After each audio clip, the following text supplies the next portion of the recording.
Minha mãe contava que tinha um irmão chamado Francisco e já faleceu há muito tempo.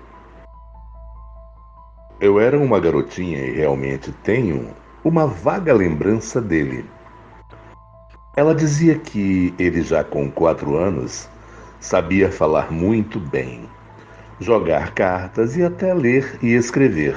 Mas o mais era estranho o jeito de entender a vida. Ele era muito diferente dos seus outros irmãos.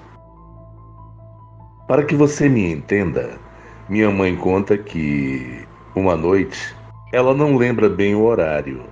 Enquanto caminhavam até a casa de uma vizinha, por uma estradinha esquisita, como que, do nada, um cara apareceu na frente deles. Minha mãe era alguns anos mais velha e levava consigo para atender a um pedido de seu pai, que é meu avô. O estranho estava coberto de feridas, sua testa sangrava, suas roupas estavam sujas e ele parecia muito perigoso, com um olhar estranho.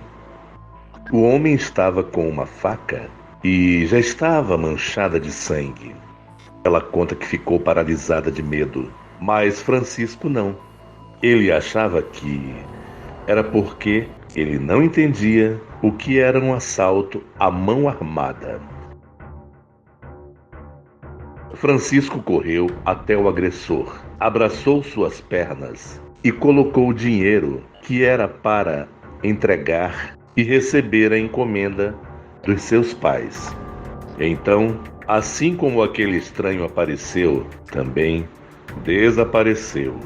Claro que eles sentiram aliviados, mas foi uma dor de cabeça chegar em casa sem o dinheiro. Mesmo assim, eles foram castigados e levaram muita bronca. Minha mãe contava que a casa onde eles moravam era escura e velha, ainda mais o quarto deles, onde, por mais vazia que estivesse a casa, podiam sempre ouvir passos, tosse e gemidos. Para qualquer um, o que acabei de dizer deixaria os cabelos em pé. Mas para eles, as coisas paranormais eram, por assim dizer, normais. Quando eles eram pequenos, sua tia lhe deu flores e pediu para que ela fosse ao cemitério visitar o túmulo de um parente com sua prima mais velha, como companhia. Chegando ao cemitério, uma senhora idosa falou com elas e disse que sabia seu nome e o nome de sua prima. Elas não a conheciam, mas a senhora era tão cativante que inspirava confiança. E então andaram juntas pelo cemitério conversando sobre tudo e ao mesmo tempo sobre nada. E minha mãe contava que não entendia porque todos no cemitério estavam olhando para elas de forma estranha. Ela nunca tinha visto a avó dela e, quando chegou em casa, contou para seus pais o que tinha acontecido no cemitério. Todos acharam estranho e pediram para ela a descrevesse. Quando deu os detalhes, sua mãe gritou bem alto, assustada. Dias depois, em particular, e mais calma, embora ainda assustada, ela contou para minha mãe: Menina, a senhora que você viu se trata de sua avó. Todas as características batem e não há dúvidas de que vocês encontraram seu espírito. Outra vez, em outro dia de finados, que era quando todos acendiam velas em todos os cantos e algumas pessoas acendiam em locais onde haviam falecido alguém. Eram vistos grupos aqui e ali de pessoas que peregrinavam até o cemitério e ficávamos na janela, olhando tudo aquilo.